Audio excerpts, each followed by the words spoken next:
ရွှေလောင်မယုံဝဲလို့ဆပ်ဖို့တဲ့အဖို့ဟောကြည့်ပါစို့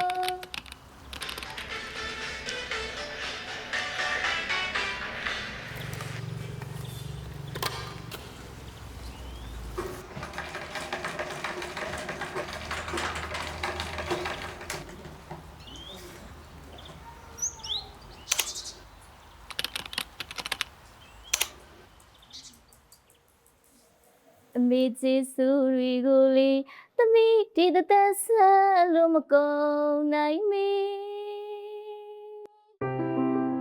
ဟုတ်ကဲ့ပါ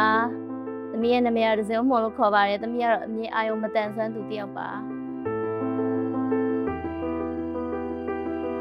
ကျွန်တော်နာမည်ကတော့အောင်တန်းနိုင်ဖြစ်ပါတယ်ကျွန်တော်ကိုရင်ကားမတန်ဆွမ်းတယောက်ဖြစ်ပါတယ်လက်ရှိကျွန်တော်ဂျပန်လုပ်တွေကိုလည်းလုပ်ကင်ပါတယ်အဲ့ဒီပြင်ကိုအားရင်အားသလိုကျွန်တော်တုံးမင်းကဲကြီးလည်းဆွဲစားနေပါတယ်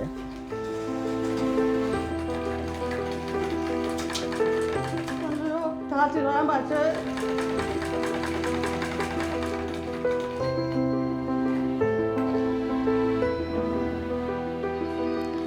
ဝါလာချစ်တာတို့တွေတို့ဘေးတို့ဒီတာ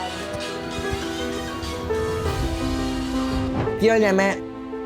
ဘောကြီးအားသူ